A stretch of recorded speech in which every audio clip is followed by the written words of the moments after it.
അപ്പോൾ എൻ്റെ ലൈഫിൽ സംഭവിച്ചു പോയത് കാര്യം എന്ന് വെച്ചാൽ ഇപ്പോൾ എൻ്റെ പേര് ഇപ്പോൾ സന്തോഷ് സാർക്ക് പറഞ്ഞ പോലെ തന്നെ ഇപ്പം എൻ്റെ പേരും കൂടുതലായിട്ട് യൂസ് ചെയ്തിട്ടുണ്ട്. കാരണം നമ്മൾ ഈ ട്രാൻസ്ജെൻഡർ എന്ന വ്യക്തിയെ കണ്ടിട്ടില്ല, ഒരു റീൽസിൽ പോലും നമ്മളോട് ഡാൻസ് ചെയ്തിട്ടില്ല. പിന്നെ നേരത്തെ വിളിച്ച പെൺകുട്ടിയെ പറ്റി വരെ അവർ ഓരോ ഇന്റർവ്യൂവിൽ പറയുന്നുണ്ട്. അതൊക്കെ കഴിഞ്ഞു പോയ വിഷയങ്ങളാണ്. അത് ആൾക്കാർ മാധ്യമങ്ങളും തിരിച്ചറിഞ്ഞതാണ്. നമുക്ക് ഈ വിഷയം വന്നപ്പോൾ ഈ സന്തോഷ് വർക്കി സാറ് പറഞ്ഞ പോലെ തന്നെ മാനസികമായിട്ട് ഭയങ്കര ബുദ്ധിമുട്ടുകൾ വന്നിട്ടുണ്ടായി. കാരണം ഒരുപാട് വീട്ടിലല്ല, വീട്ടിൽ കുഴപ്പമില്ല, ആൾക്കാർക്ക് അറിയാമല്ലോ.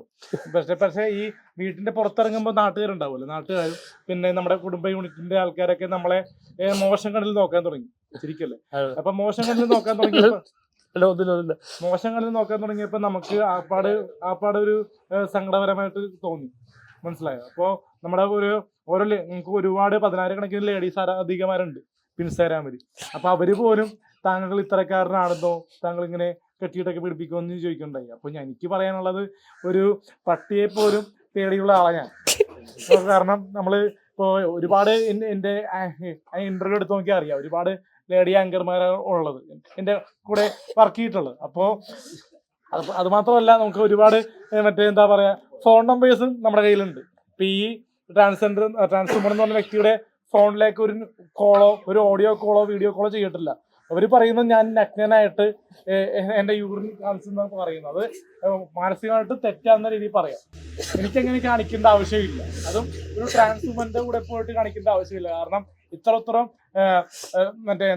നമ്മൾ വർക്ക് ചെയ്യുന്ന ഒരു ഇൻഡസ്ട്രി എന്ന് പറഞ്ഞാൽ നടീനടന്മാരുടെ ഇൻഡസ്ട്രി. അവരുടെ കൂടെ വർക്ക് ചെയ്യുമ്പോൾ അവർക്ക് പോലും നമ്മളായിട്ട് ഒരു കുറ്റം പറയാനില്ല. ഇന്നാളൊരു സാരിയെ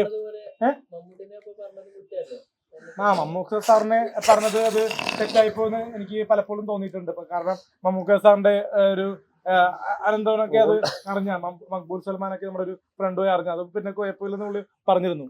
അപ്പോൾ നമുക്ക് ഇതിൽ പറയാനുള്ളത്, കാരണം നമ്മള് കെട്ടിയിടാൻ പോയിട്ട് നമുക്കൊരു എന്താ പറയാ, ഒരു റിലേഷന് പോലും പെട്ടെന്ന് ഒരു ആൾക്കാർ ഇപ്പൊ വന്നിട്ടില്ല. അപ്പൊ അതുകൊണ്ട് തന്നെ നമുക്കിനി അടുത്ത വർഷം നമുക്കൊരു കല്യാണം ഉണ്ടാവും. അപ്പൊ അത് എനിക്ക് അറിയില്ല. അപ്പൊ എനിക്കൊരു പെണ്ണ് സെറ്റ് ആയിട്ടുണ്ട്. അത് മീനിനെ അറിയിക്കുന്നതായിരിക്കും. അപ്പൊ അതൊക്കെ മുടക്കാനുള്ള ഒരു കളികളായിരിക്കും. ഞാൻ ഒരു മിനിറ്റ് തീയത്തിലേക്ക് വരാം.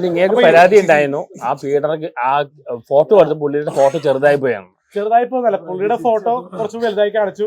എന്റെ ഫോട്ടോ ചെറുതായിട്ട് വെച്ചെങ്കിലും അത് പബ്ലിസിറ്റി ആണല്ലോ, അത്യാവശ്യം കാണിക്കുന്നുണ്ടായിരുന്നു. പക്ഷെ അത് നിങ്ങൾ ചിരിക്കും, പക്ഷെ കാണിക്കാത്തല്ല പ്രശ്നം. ഞാൻ പറഞ്ഞത് അത് മറ്റേ മീഡിയ ശ്രദ്ധ കൂടുതൽ ആകർഷിച്ചു.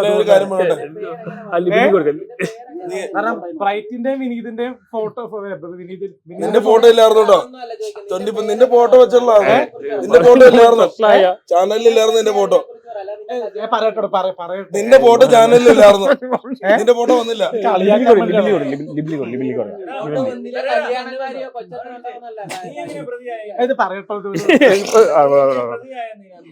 നമ്മള് പ്രതിയായെന്ന് പറഞ്ഞാൽ നമ്മൾക്കിപ്പോ സോഷ്യൽ മീഡിയ അത്യാവശ്യം ഫെയിം ഉണ്ട്, അത്യാവശ്യം പബ്ലിസിറ്റിയും ഒരു സെലിബ്രിറ്റി ഇമേജ് കോൺഷ്യസ് ഉണ്ട് സോഷ്യൽ മീഡിയയിൽ. ഇപ്പൊ ചെകുത്താനൊക്കെ പോലുള്ള ഇൻഫ്ലുവൻസേഴ്സിന്റെ കൂടെയൊക്കെ പല അജു വർഗീസിലൂടെയൊക്കെ ഒരുപാട് നടന്മാരുടെ കൂടെയൊക്കെ ഒരുപാട് റിവ്യൂസ് ആയിട്ടൊക്കെ നിൽക്കുന്നുണ്ട്. അവരുടെ ഫെയിം ഉണ്ട്, പബ്ലിസിറ്റി കൂടുതലാണ്. ഇപ്പൊ ഇന്ത്യയല്ല പാകിസ്ഥാൻ ഇന്ത്യയല്ല, ഏത് രാജ്യത്തിൽ അല്ല സോറി നിങ്ങൾ ചിരിക്കരുത്, ഏത് രാജ്യത്ത് മലയാളി ഉണ്ടോ അവിടെ നമ്മളെ തിരിച്ചറിയും, അറിയാം. അതുകൊണ്ട് തന്നെ നമ്മുടെ ഈ പേരിട്ടുകൊണ്ട് ഇവരെയാണ് മെയിനായിട്ട് കൊടുക്കാൻ ശ്രമിച്ചത്. ഞാൻ പറയാം, എനിക്ക് വന്നൊരു സംഭവം പറയാം. കാരണം എന്റെ ഫേസ്ബുക്കിന്റെ അടിയിൽ നമ്മുടെ ഏതോ ഒരു ഷോർട്ട് ഫിലിമിന്റെ പോസ്റ്റ് വന്നപ്പോൾ അതിന്റെ അടിയിൽ വിനീതേട്ടന്റെ ഒരു സംഭവം എഴുതിയിട്ടിരുന്നു. വിനീതേട്ടൻ പീഡിപ്പിച്ചു പറഞ്ഞു. അപ്പൊ എന്നിട്ട് ആദ്യം ഇപ്പൊ പരാതിപ്പെട്ട എന്റെ പേരും പറഞ്ഞ, കാരണം അലിൻ ജോസ് പെരേര ആറാട്ടനും കെട്ടിയിട്ട് പിടിപ്പിച്ചെന്നാ പറഞ്ഞു. മനസ്സിലായോ? പുള്ളി ചെയ്തിട്ടില്ല ശരിക്കും, മനസ്സിലായോ? ഞാനിവരെ നേരിട്ട് കണ്ടിട്ടുമില്ല, ഈ നൂഡ് വീഡിയോ കോൾ ചെയ്തിട്ടുമില്ല, മനസ്സിലായി. പിന്നെ പറയുന്നൊരു പരാമർശം ലുലു മാളിൽ നമ്മൾ ഒത്തുകൂടി എന്ന് പറയുന്നുണ്ട്. ലുലു മാളിൽ ഒത്തുകൂടിയതെന്ന് പറഞ്ഞാൽ പണ്ട് നിങ്ങൾ പറഞ്ഞ് ഷൂട്ട് ചെയ്തിട്ടുണ്ടാവും, റിയ ആയിട്ടുള്ള കുറച്ച് റീൽസ് ഷൂട്ട് ചെയ്തിട്ടുണ്ട്. അപ്പൊ മറ്റേ ഈ വ്യക്തിയായിട്ട് നമ്മള് ഇപ്പൊ ഈ ആറട്ടണ്ണൻ നമ്മളോട് മറ്റേ നൂഡായിട്ട് കിടന്ന് അഭിനയിപ്പിക്കാൻ പറഞ്ഞ പറഞ്ഞ ഒരു സ്റ്റേറ്റ്മെന്റ് കൊടുത്ത തെറ്റ പരമ നാരത്തരം എന്ന് തന്നെ പറയാം. തെണ്ടിത്തരമാണ് ആ കാണിക്കുന്നത്. നമുക്കിപ്പോ മാന്യമായിട്ട് ഷോർട്ട് ഫിലിം ചെയ്തൊക്കെ സിനിമ ഒക്കെ ചെയ്ത് പോകുന്നുണ്ട്. കാരണം ഒമറിക്കയുടെ ബാഡ് ബോയ്സ് വരെ വിവാദങ്ങൾ വന്നിട്ടും പടം 3 ആഴ്ച ഓടി. അപ്പൊ ഇത് നമുക്ക് ഒരു കാര്യം ഒറ്റ കാര്യം